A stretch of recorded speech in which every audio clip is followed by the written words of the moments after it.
All right. Hello, everyone. If you can hear me, would you let me know in the chat? That'd be great. We're about to get started. Testing, testing. All right. Hi, Nathan. Thank you. Well, we're excited for our town hall today. Let me briefly let everyone know how this works. We'll be this kind of a dual live stream and 60 minutes on the clock, and it'll serve two purposes. One, this first half of the 60 minutes, which we're doing both via Zoom and live stream on YouTube, is mostly updates and presentations from the Redwood core team. And then we'll do that live stream to Zoom, and we are recording this. And then after that, we stop the recording at about 30 minutes, half past. If you are on Zoom and join us on Zoom, that's when we go into some breakout rooms so we can have smaller group conversation with the Redwood JS core team. The point of these town hall meetings, which we're doing the first Thursday of every month, is to give updates on the project, the code base, what's happening with Redwood, and also build relationships, because working in open source is a highly collaborative process, and it helps to collaborate if you know the people that you're collaborating with.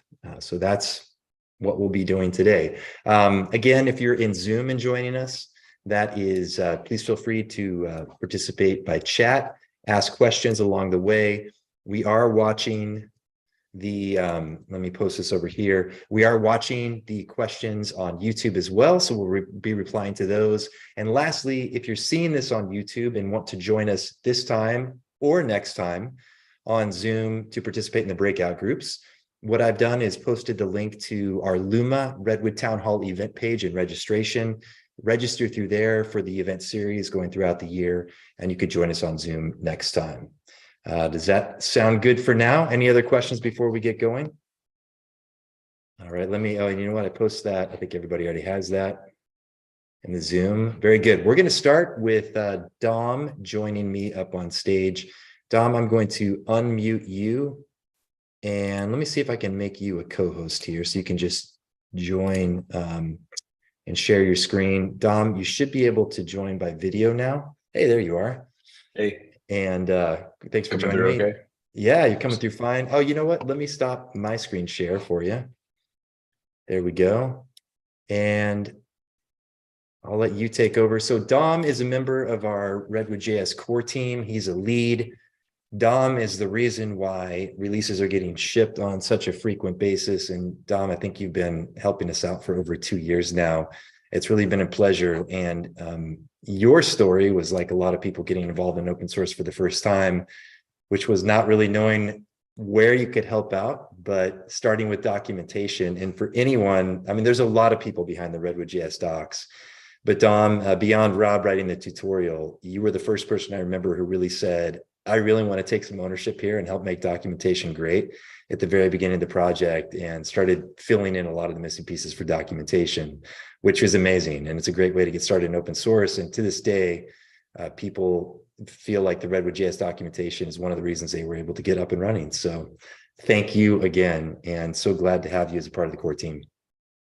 Yeah, thanks. Of course, I remember, I think the CLI command reference was one of the earlier ones I did. And Oh, it was a that mess. was, yeah, I think like since it was the first one, I made it extremely long. The other ones were not as long afterward, but yeah, I, that th I was think a the while ago. markdown formatting on that was a nightmare in and of itself, but vastly improved and still incredibly helpful. So, all right, I'll let you go into our updates in the Redwood verse. What's been going on, and what do people need to know about with the latest versions, and what's new? Yeah, so since we shipped V4 at the end of January, there's been 9 releases, most of them patches and 2 minor, but I'm just kind of going to walk through pretty much all of them, like at a glance. So anytime you release, a minor or something, or sorry, a major, something huge, you're going to have like a few bugs and edge cases. And this first patch we released was brought to our attention by the team at Left Lane. It's a Redwood startup, one of the older ones, and it's just defined scenarios. We made them a little more strictly typed, and this just happened to be like inconvenient for projects because it introduces typed errors. So just if you had trouble with scenarios after upgrading to V4, this patch should have cleaned up some of the TS errors for you. The first minor we released after V4 featured experimental beat support. So if you didn't know about this or haven't tried it out, definitely recommend it. Danny's been working really hard on it and gathering feedback. You can give him feedback in Discord or on the forums, or there's a specific Discord like forum, kind of like a combo. But you just can run this setup command here, and this will enable Vite in your project, and you can use it, or it'll just be kind of there. You won't even really notice, like almost, you'll notice how fast the dev server starts though. So it'll affect Yarn Redwood dev. It won't affect like build or anything like that. So fairly safe, like not much can go wrong. I would at least give it a shot. It might be something we include like by default in the future once we integrate it with more parts of Redwood. Besides Vite, we also had a new auth provider, Super Tokens. We had a lot of help from the Super Tokens team and had never gotten to the finish line before, but we felt comfortable enough to ship it in the first minor here with the new auth architecture. And definitely highly recommend Super Tokens as well. Like they're super easy to get started in dev. You don't even need to go to your console and like copy your nvars. Like they just have dummy nvars for you that just makes it really easy to get up and running. And they're a great like production solution as well. And lastly, in this minor, you can opt in to receiving updates for the version you're on. So if you have like a GitHub account or just a repo for your app, you probably have like Renovate going, and that'll probably give you like a regular pull request whenever we release a version. But if you'd like to know, like when you're developing locally, or if you'd like to know for any of our release lines. So besides latest, we have Canary, which is like the bleeding edge, and every commit that goes into main gets released. But then we have next, which is like the next release. So in this case, that would be like 4.3. RC is something like we are considering stable. So like it's most likely going to be what we release. You just get a preview. But sorry, this is in the TOML. So I'll quickly show a Redwood app here. If you just put this here, when you run commands in the background, only like once a day, the CLI will check to see if there's a new version out and just let you know. That's all. And you can turn it off if it gets in your way, but I'd recommend trying it out. Okay, so that's 4.1. And the first patch after that, we had a user that did not use an auth decoder to get their user, but we had made it like kind of mandatory for you to have an auth decoder before you return a user. We don't think like everyone will run into this bug, but since we didn't intend for it to have to go through the auth decoder, so we got that fix in here. And if you happen to run into like an error, or you just weren't like decoding the token or getting your user from somewhere else, you should just be able to kind of like have your original user flow. In the path after that, it was mostly just so some fixes for how duplicate routes are detected. It ignores like routes that aren't like real routes per se, or like not duplicate routes. Like there's like the not found route. I think it's mainly redirects here, but this one was like a little more, unless you were using like flight control, for instance, it wasn't as like eventful for you. And yeah, we release patches mainly because we have fixes and we just want to get them out. So there's no, but this one was actually a big deal because anyone using Clerk on V4 may have noticed some infinite loops going on or redirects between like their home page and their sign up page if they were using the Clerk components. So after debugging for a few days with the Clerk team, we figured out what was going on and we got a fix in here. So this release for Clerk users is what made V4 like back to normal. So if you were using Clerk, thinking about it, all good now, and also a great option. Like the team is great. But yeah, sorry if you had trouble with that before, but it should be all good. Patch after that. There were some things with the generators here. There were a few, I think it was Windows users running into like they couldn't generate something because of the way their files were formatted. And then a few beat fixes. And this was kind of a new one. If you were trying to render JSX on the API side, you weren't really allowed to do that before. Like we didn't consider JSX files something we would build on the API side, but now we do. So we'll just build it. You still have to kind of configure Babel if you want the JSX to be transformed, but it's something you can do now. And I'll just highlight this one real quick. We had shipped a change in the TS config template that kind of like sped up type checking a bit, but one of Orda, who used to be on the TypeScript team, advised us against this change. It's something you can individually like opt into if you want to, but as a framework, we shouldn't be shipping it.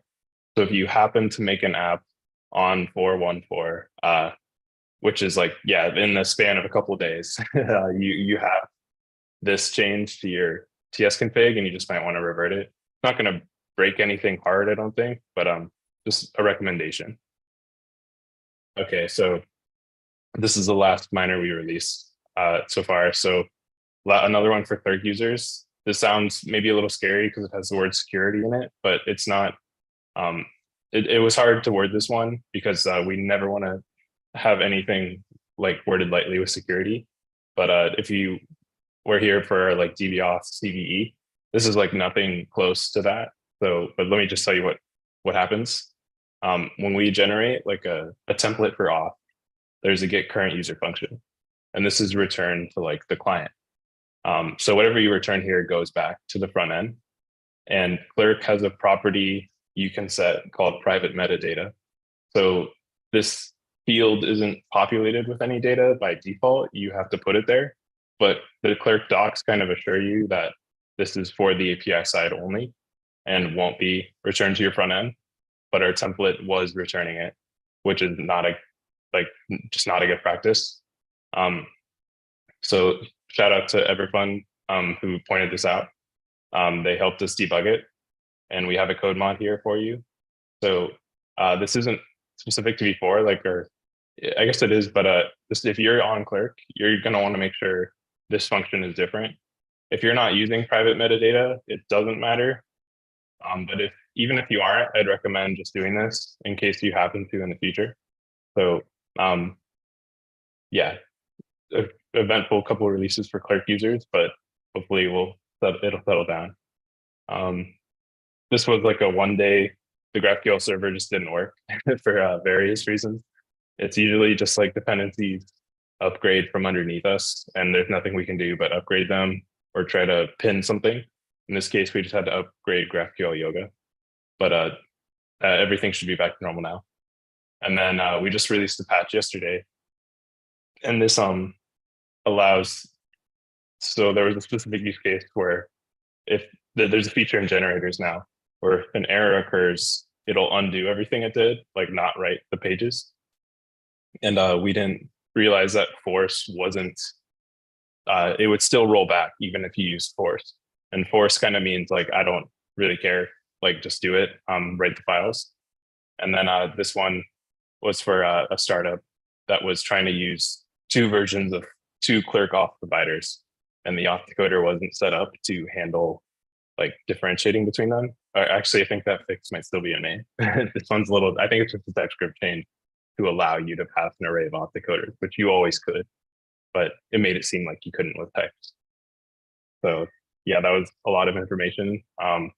You don't have to, if you're not like, take as much as you want from the releases, but we'll get them out as often as we can. And I'll be here to answer more questions like later, as David mentioned in the group meetups. Yeah, the individual. Dom, a couple of quick things. One, we're clearly shipping a lot and frequently. So I think I've got a couple of places posted in that, but I just wanted to highlight ways people could follow along with the releases. So one, turn on the CLI notifications, the new feature, and that was in 4.1, correct? Yeah, that's right. Okay, and then that's a great way. That'll be automatically enabled for any new projects.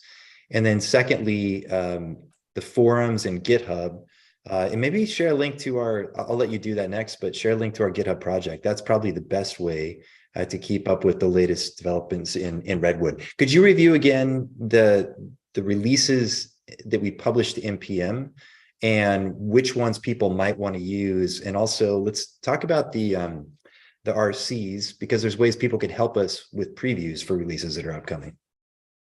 Yeah, so we have, I think it's a total of 4 release lines. We have Canary, which is like you commit to main, it goes out. If you wanted to use your fix right away, that would be the version you're using, but you are using breaking changes at that point because Redwood has like a dual branch strategy where main, everything goes into main.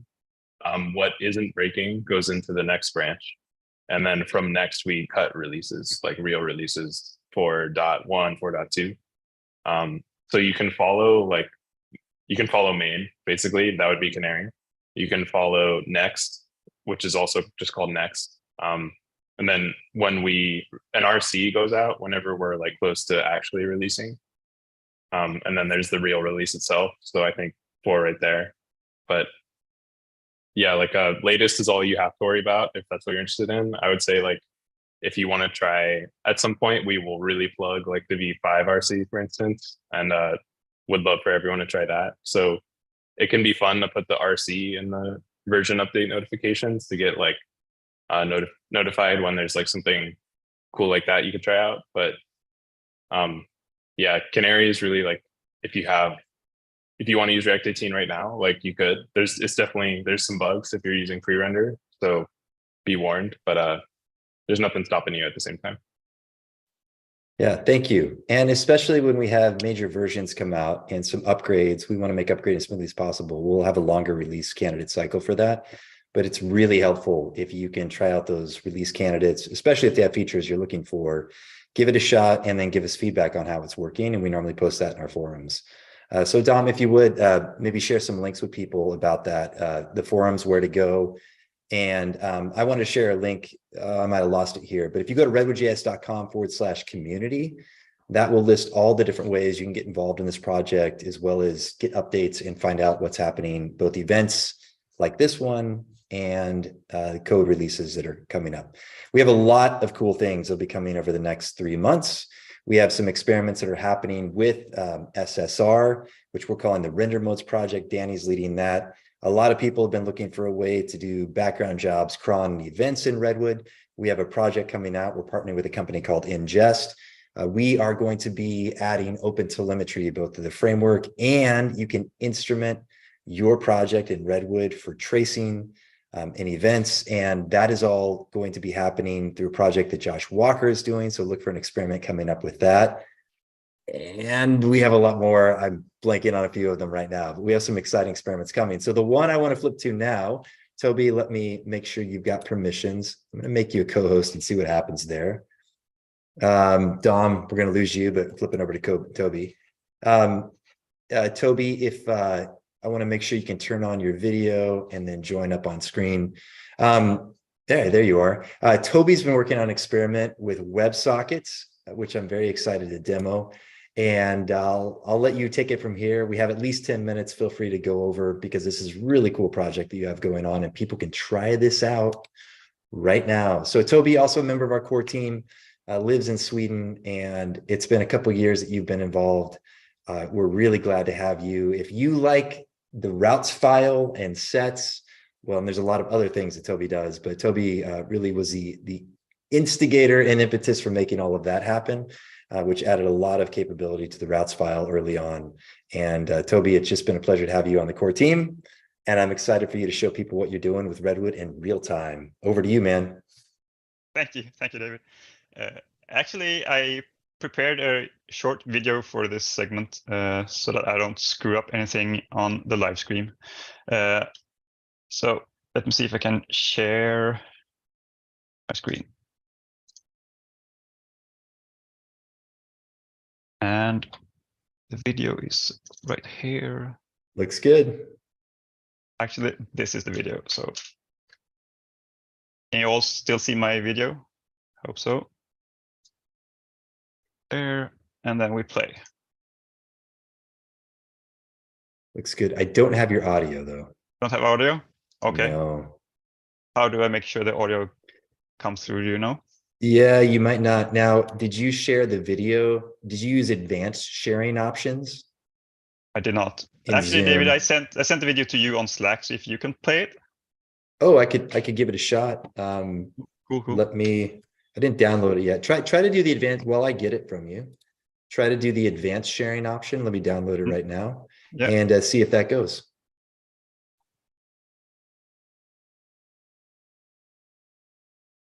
I don't have any audio options or anything like that. Oh, you shouldn't need audio. If you do the advanced share and share the video file, you shouldn't need audio. I think it'll pick it up. Let me see if I've got it. Okay, I think I just pulled it up. Let me see if I can Okay, make cool. that work, buddy. Just a second. I'll try. So I'm trying from my end to do advanced sharing.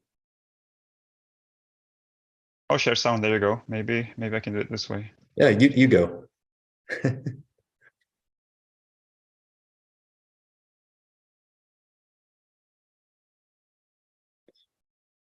Share.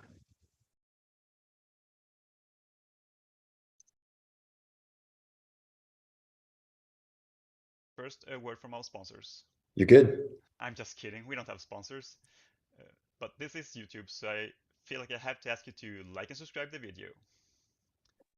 So Can you turn it's it up a actually little bit, bud? See if you can there are show a it. couple of things that led up to this.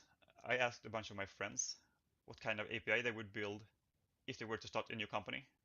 And pretty much all of them said they would build a REST API. I thought it would be interesting to see how that could work with Redwood, since Redwood is so focused on GraphQL APIs.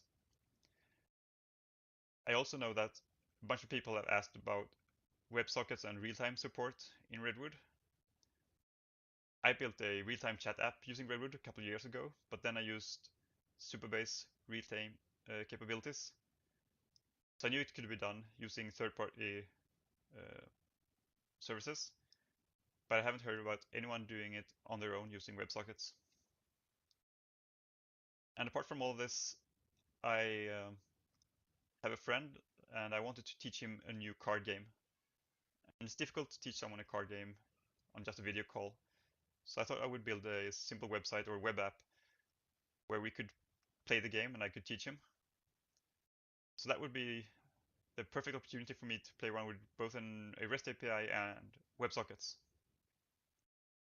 So here on my screen, you see the game. I enter my name and create a new game.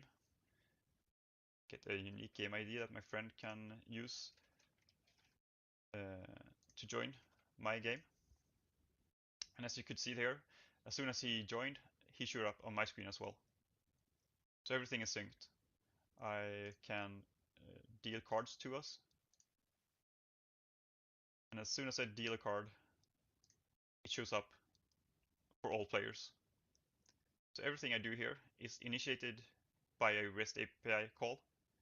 So I play this card, call a REST endpoint, and then the server uses WebSockets to broadcast the changed game state to all players. I can also update our scores in real time. I can give him 9 points and he sees it immediately over here. And I give myself 5 points. And again, in real time, it's updated on his screen as well. So this all works very well. Traditionally, Redwood has focused on serverless deploys like Netlify. And on Netlify, the whole Redwood API lives in a Lambda function. And the way that works is Netlify spins up a small function, the Lambda function, with all of the API in it as soon as someone makes a GraphQL request to Redwood, to the Redwood application.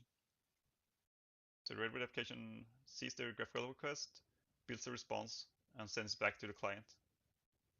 And then the server is shut down. And the next time a new GraphQL request comes in, the server is started again and then shut down. And this works fine for GraphQL, but it doesn't work at all for WebSockets. WebSockets requires that the server is also constantly running to keep the connection alive. And besides all of that, the server also needs to know how to communicate over the WebSocket protocol.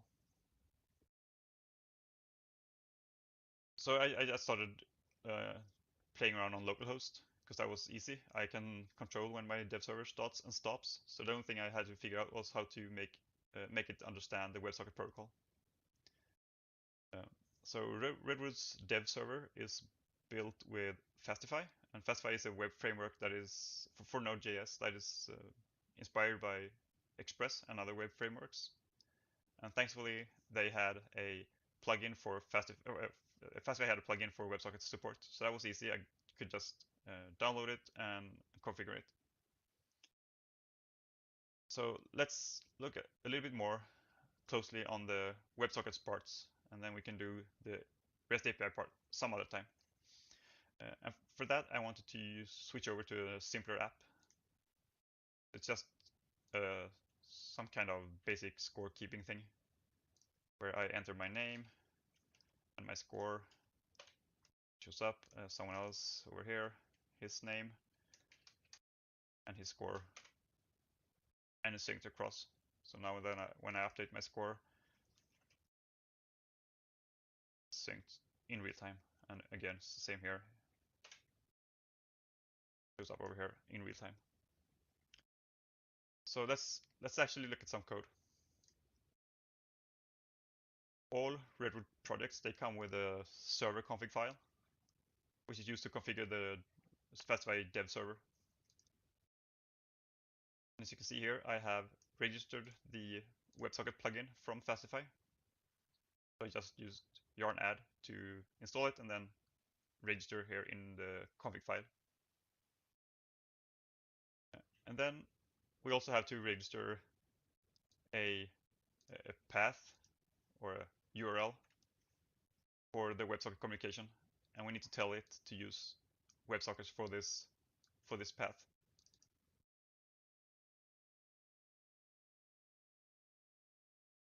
So when a message comes in here, I parse it and save the score to player ID, which is just the name. So the server-side code is pretty straightforward. The weird thing here is that all of the server logic has to live in this, which is basically a config file. But if you find this interesting and if you have some good use cases for WebSockets, please let us know. And if enough people request it, we definitely want to make this nicer and easier to use, so you don't have to place all your logic in a configuration file. So let's also look at the website of things. So I just created a basic homepage with an input field for the name and the score. And down here, I loop over all the scores for all the players and just dump them in a list. The interesting thing is this WebSocket thing here, where I have all the players. It's the context that I have written that handles all the WebSocket communications for you. I can use this to set score for myself and to get all the players and their scores down here. And this is what it looks like. When it's first mounted, this use effect will be triggered and a new WebSocket connection will be created. And here you can see we use the WebSocket protocol, WS, for this is like for unsecure communications like HTTP.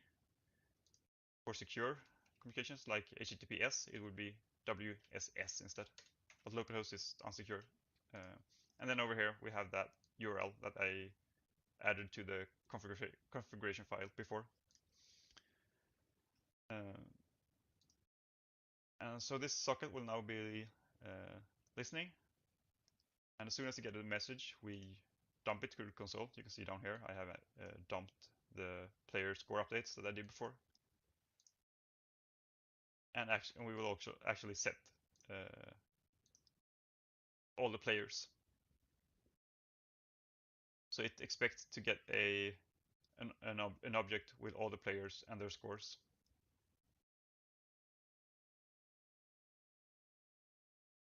Because it's a record of all the players. And then we have this function that I use to update a score.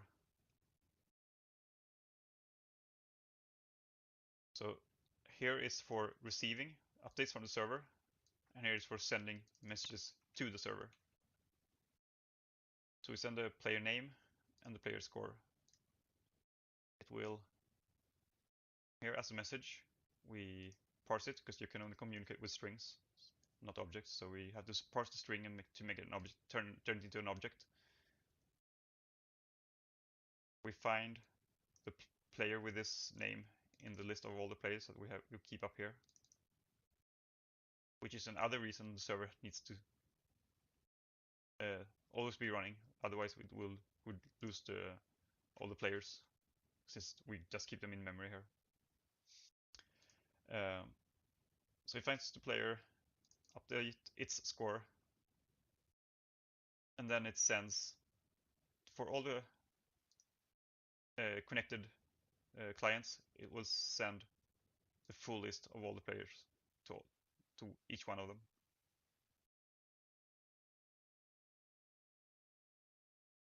So that's how this the WebSocket part of the context works, and then it's just a standard React context with a context provider with the players and the update method that you need to wrap around your around wherever you want to use it. So I just put it in app tsx. I just put the provider around all my routes, so all the routes can access the WebSocket.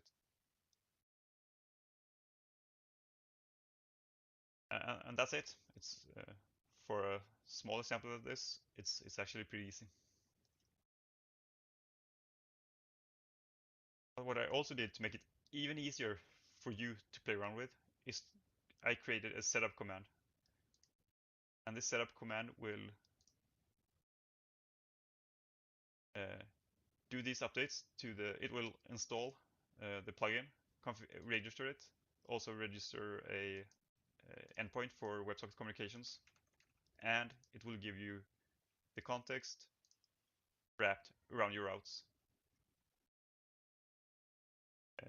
But I can't know how you want to use it, so I never, or where you want to use it. So the setup command will not update your home page. This code you will have to write yourself. And the way you use it is, let me just open a new console here. It's easy. So in your Redwood project that you want to use for trying out WebSockets, you just run yarn dlx Redwood setup WebSockets. So this is super experimental, not official at all. Will probably never make it into the core unless there is a lot of requests for it.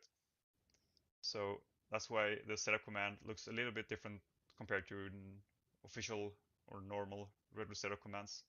This is a separate package that lives on npm that you can run to set up WebSockets.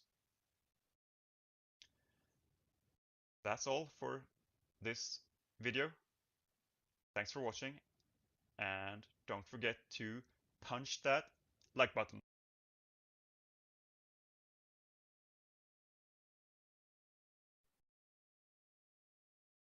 Man, that's great work. You make it look you make it look all too easy. Were you going to show more on you have a forum post for the setup command? I don't know if you wanted to talk more about that now. I was going to prompt you if not, because you have a place for people to go and get some help and give you feedback.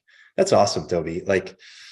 And you also kind of ripped that out really fast. I think that's the other thing. You got excited about it, and like a week later, you got this demo working, which is rad. Yep. Yeah, thanks. So when you run the setup command, it will print a URL for a forum post that I wrote, where you can give any feedback you have or ask any questions. Nice. Someone please link it in the chat. But it's on the Redwood community forums. All right. Does anyone have, for a couple of minutes, we're going to move over to we'll stop the live stream, move over to our breakout room here. But does anyone have any questions for Tobbe while we have him for the whole group? Thanks, Dom, for linking to that.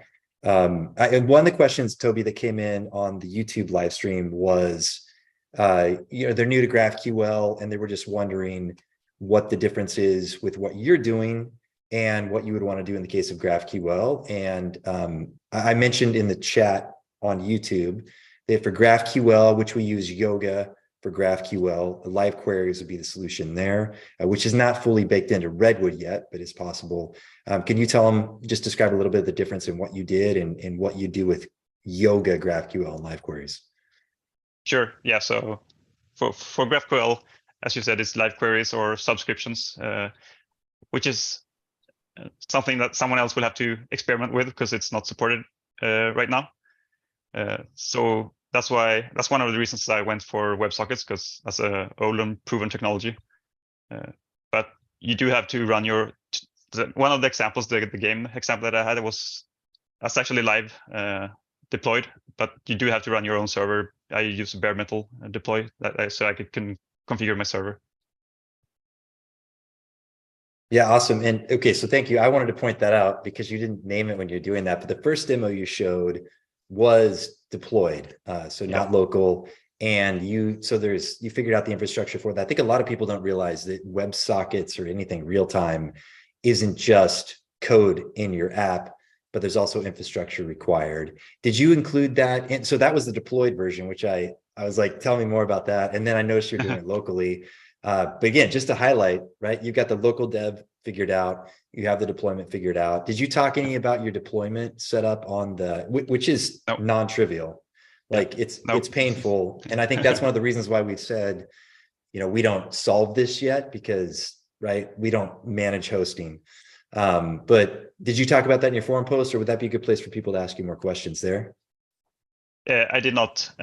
So the game thing has 3 parts to it that are difficult. It's like unusual, and that's the WebSockets part. That's what I talked about here.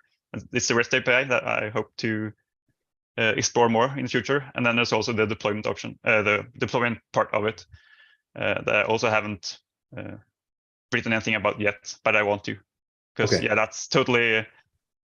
that's a lot of work as well, just to get that part up and running. And the way I did it, you kind of really need to know your way around Linux servers to get it working with Nginx config and stuff like that. Oh man, yeah, I've Nginx configured before in a past life, but I remember thinking I would prefer not to do that again, although it's a really powerful tool. But again, if we can find some boilerplate configuration that works across the board, then those are ways forward to help people. So, man, this is a really exciting project. Please, if you want to get involved, if you want to try this out, take a look at both the setup command, you